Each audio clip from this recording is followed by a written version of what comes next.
Before we start this video, just wanted to let you guys know that all of my shirts are up and ready for sale in my Can I Vaporwave in Here Stream Element store. And for the limited time only, if you use code SCALIK, you can get an extra 5% off your order. Alright, now let's get into the deck profile. Hello YouTube, this is Peter Brown here with another deck profile. Today I played Zodiac Eldlich and got first place at the Rivals Gaming Yu-Gi-Oh! Day. I went 8-0, I got first after Swiss and then won through Top Cut. I only lost 2 games throughout the whole day, and we're going to be going through the deck I played. First, this deck is heavily inspired by people over at Duelist Academy. So shout out to Duelist Academy, of course, for helping me with the deck and helping me develop it. Obviously, I made tweaks to it based on what the competitive scene is and what the metagame is at our specific locals. But out of 42 players, I'm pretty happy with what we did. Got this nice needle fiber mat, and happy to talk about this deck. It's really, really great deck. It's a lot of fun to play because it has like the kind of tempo-esque trap deck part of Eldlich, also having the high impact cards like Zeus. So we played 2 Golden Lords. You don't really need a third. You definitely need the second because of cards like Abstract Prisons being around. The third is not particularly important. It is pretty bad to draw, so that's why, like, if you have the opportunity to play this, that's what you do. 3 of the best card in the deck, Cursed Eldland. I've begun to have the opinion that Cursed Eldland is the best card in this deck.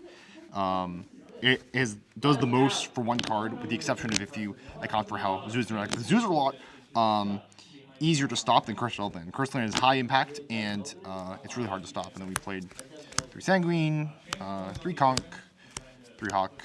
Pretty standard. You don't really need a third Hawk. It doesn't matter too much. Never really missed it. For the Zeus, 3 Tenki, 3 Ram. You play 3 Ram and 1 of the other 2 because... and no Rat Pier, because if you play Rat Pier, first of all, there's nothing to send that's really of value for the most part. And second of all, if you summon Rat Pier and activate the spec, it'll just get Ogred or Gamut, and then you'll lose your ability to have Trident or Zeus. And so it's the most susceptible to disruption. Ram, on the other hand, it triggers off destruction. So if you summon it and you have Zeus and Grave and they have a Trident and they have punishment, they can't really do much about it, and you're able to go straight into your Trident. And it has the added effect of being able to negate traps that target a Zoo XDs that he is under, and so it has additive protection against impermanence and against punishment. So he's the best for that reason. I think the second best is Whiptail, and there is a justification for running a higher number, although it is relatively accessible to get, given that you play one of this, 3 Tenki, and you play Asa, and you played Barrage. So it is still accessible, but with how prevalent, especially at our locals, with how Eldlich is becoming, Whiptail is more important than it was before. You play with 1 Thoroughblade, you go for Thoroughblade. Again, the problem with Thoroughblade is that if you activate its effect and it's more susceptible to Ogre and Gamma, you lose your access to Trident or Zeus, which you really need. You really want to be able to have your Xyz play every single turn. But you go for it if you draw too many Zeus and you need something to get going. But again, this engine is really good. It's a lot more efficient than Invoked Eldlich, strictly because you're not playing Invocation. Invocation is a really bad card. Alistair is fine, but Invocation is a bad card. It really sucks to brick on them.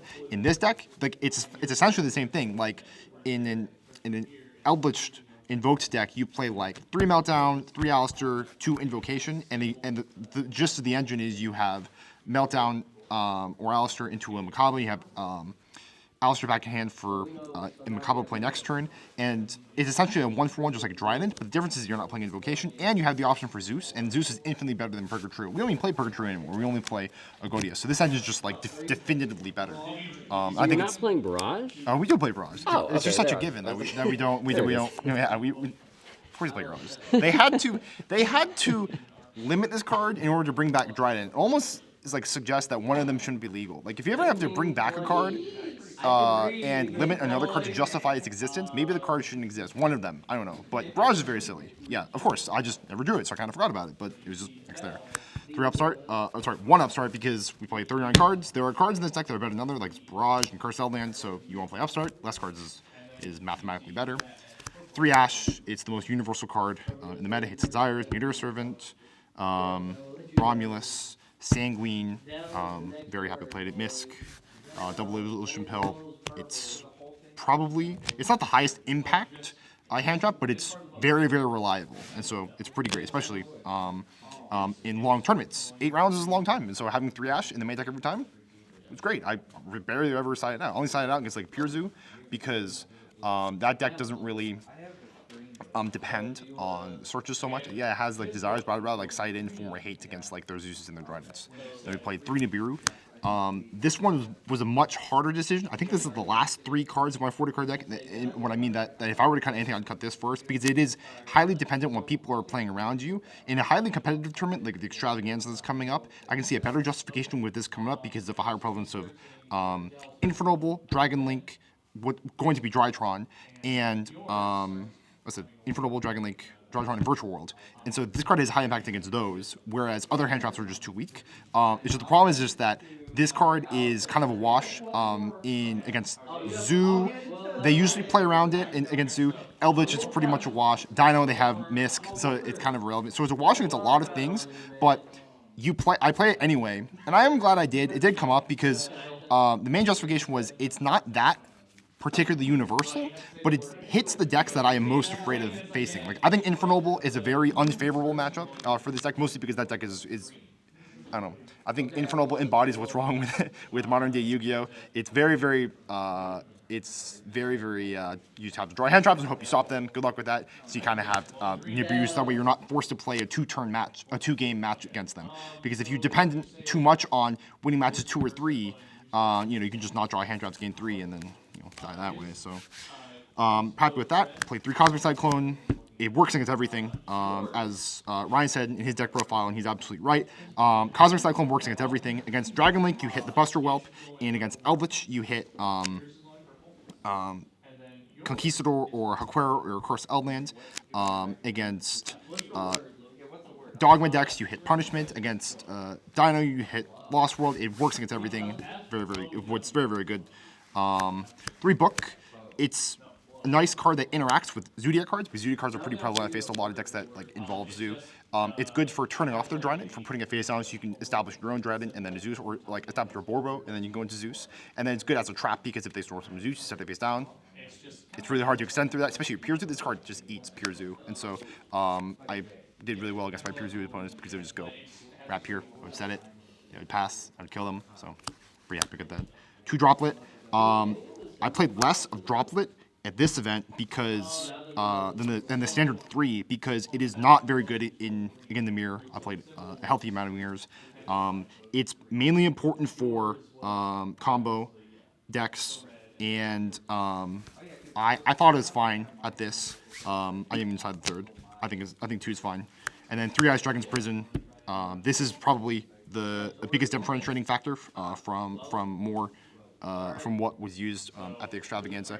Ice Dragon's Prison is high value against Eldlich and Zoo, and both of those decks are particularly impactful in the metagame right now. And it's good against combo because all the combo decks use like types, and so really, really happy that I play Ice Dragons. I basically never really took it out. It's very, very good against Dino. So card's insane. So we're good. You play 3 Token Collectors, don't want to lose Infernoble. 3 Kaijus. You play the Earth one because so you can make Asa. I'm actually starting to think against this theory because this deck is so prevalent. I think if you give them an Earth Kaiju, it makes it easier for them to make Asa. But the reason why you play mismatching Kaijus is that way you can have different attacks for them, so that you can give them the worst Kaiju. But there's sometimes where I did summon Kamogas to my field once and didn't make Asa off that, but that's kind of the reason why you do that. Pankratops, this card is better than it ever has been before. 2 Alpha, this card's Beast, interacts with my Beast Warriors with Zoo, and it's similar to Pankratops in the sense that it's a 2-for-1 against Dragon Link, and it's high value against Zodiac decks, and it forces Zeus out, which is Zeus detaches, which is very, very nice. And I had this silly interaction where you saw this in conjunction with Kaijus. That was funny, where you would Kaiju them, and then you summon your Alpha. So you already got rid of their card that matters, and then you Alpha the Kaiju back to your hands. You can do it again next turn. And so I did that, and they couldn't beat me, so that was fun. I played 3 Mistaken Arrest. The reason why you don't play a Floodgate over this card is because cards like Lightning Storm will just kind of blow you out, and Mistaken Arrest makes it so you just survive until the next turn, because the main value of the Eldlich cards is that if you get Lightning Stormed, you won't die in theory. You won't lose the game, because these cards banish themselves or replace themselves. But they take a turn to do that, and so you play Mistaken Arrest over depending on cards like Summon Limit and Mistake, because these will ensure that you will survive. And this is the more universal. I didn't play Different Dimension Grounds. I didn't think it was as universal as this one. I didn't even think like decks like Dino like really seriously just died to Different Dimension Ground in the same way they died to Mistaken Arrest. And that's why I opted to play Torrential Tribute instead, because this card is more higher value. I didn't play this against Dino, of course, but against like other decks. Infernoble, Zodiac, Pure Zoo. This card just eats Pure Zoo so much. I have like so many counters to like the main deck. Like just a Zoo normal summon. There are like a lot of cards that just like out the Zoo normal summon, and makes it really, really hard for them to establish a Borbo and then a Zeus. And so it made it so that when I was at an advantage, they couldn't make Zeus and kind of go through that. And so Torrential is really high value, especially against Virtual World. That deck just they have something they can do. Nothing to do against it. And so I was really happy. It's very universal. Torrential is Spice. So I'll go for the extra deck. It's relatively standard. Dryant, Hammer Kong, 2-Bore, Jokanine, Tiger Mortar. You don't really need any other ones. You don't really need anything other than these numbers. I wouldn't really change them. I play 2 Zeus. This card's absurd. Kind of changed Yu-Gi-Oh! Fundamentally. Ooh, Starlight though. Yes, this one is Starlight. Sexy. It is Starlight. This card is. This card is kind of silly. I'm not sure why they did this, but I think it's in my deck. I'm not the one who printed it, so but it's nice. Link Spider. It's an Earth for Asa, and it's a way of making your Hoquero and Sanguine go a turn faster. You just turn your Hoquero Sanguine to this, and then you can make an Asa after that, and then you can banish your thing that turn. Then we of course play Asa. Shout out to Ryan. Asa. Its main application is in the mirror match, and this in the mirror match and against Pure Zoo, it can summon Zoo decks from your grave, so you can establish a Trident or a Borbo and make a Zeus that way. Or if you don't, if you're not in the mirror, or they haven't established a Trident, or if they haven't established Zodiac monsters, then you just summon Asa. Then they have to kill it, because it actually has a lot of attack. It has it gets over Conch and it gets over Hoquero, which is like very randomly useful. I noticed it has 1850 attack, which is like unusually high, and you just summon it, and you have traps behind it, and they have to kill it eventually in order to get your life points. And then when you do, you get a Zoo, and then you summon the Zoo, and then you Borbo, and then you make Zeus and you kill them. It's really fine. Phoenix and Unicorn. I summoned Phoenix once. I never summoned Unicorn. They are technically flex spots. I guess I'm glad I played them. The one other flex spot I did play was Pleiades. Yeah, my boy. Ryan Asala played Barricade Borg Blocker. I don't really see how you would ever summon that card. I think this card is higher value, because there are situations where I think the games where you're in the least favorable situation is when you open up too many golden lands, because I think out of all the cards in your deck, those are the cards that individually do the least. I mean, even like a handful of just like generic cards, if you go Ice Dragon's Prisons, Ash, Cosmic, Nibiru, yes, those cards aren't like particularly like they won't advance your engine, and it's not good if you brick on those. But I'd rather brick on like a combination of those cards against most of these decks, because they're high impact, especially cards like Ice Dragon's Prison. Although Hawk and Conch get your deck going, so this is one way of getting them in the grave and also establishing a boss monster. This Pleiades is nice. I used to play Access Code Talker. We thought about even playing Cherries against Zeus. I was very close. Joel and I had to beg him to. Well, I told him to play Cherries, and I had to beg him to take it out. I don't know. It was strange, but we almost played Cherries for this tournament, and we almost played Needle Fiber. This thing in this slot instead. That's something that I'm still considering in the event that this deck becomes more popular, because I think the mirror match and the Pure Zoo are it is not a equal matchup if you have Zeus and they don't. That's kind of the idea behind Cherries. And if you main deck Cherries, something I'm not particularly crazy about it right now, it's just kind of a thought and process. That's when you play Hulk. But I don't really see a situation where you would side in Cherries against those combo decks and side in Hulk. Maybe it's like Infernal, but that's it.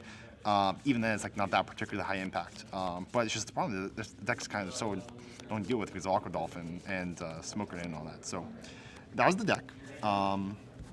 I love this deck. This deck's awesome, and I did really well with it. And so don't think I've changed anything. So, cool. Now, I really wanted to try out this deck, but I did not have the Zodiac cards. Yes, So you played Zexal Yep. Eldlich. You played Numeron Eldlich. You actually resolved Numeron Network twice against me in the game one. I still didn't die. So that was interesting. yeah, that was That was interesting. you had just enough. It was awesome. Yeah, I mean Zexal is just like it just doesn't do enough on its own. It stops you from playing, but I'll just like set 3 cards and just whatever. And it's Yeah. like I'd rather just summon a Zoo. Like Zoo by itself does more, and I don't have to rely on Numeron Network resolving, and can't brick on Numeron walls and Numeron networks and call it. So it's like I think this deck is very good. This deck is like it's very reliable. I don't feel like in this deck. I feel like in this deck I have a lot of agency in terms of whether or not I win or lose. I feel like if I lose with this deck, it usually means I could have played better. I think there's a lot of there's a high technical play curve, especially at higher tables, and that's something I really like about it. It kind of puts me a better player. If I played deck like Infernal, it would be so much of like a, oh gosh, they open 2 hand traps, I guess I die. It's just like, I'd rather just play something like this. I really like Eldlich. Zoo's alright, so it's good. Shout out to the boys, Team Zero, of course, my team. Joel actually played the same deck, card for card, and got second after Swiss. I got first, then he lost in top 8, and then I won and won. So that shows how good the deck is. And shout out to Duelist Academy again for helping me work through some of the kinks in this deck and going through the thought process together. And thanks. So cool. All right, thanks for being on the channel. Awesome. Take it easy.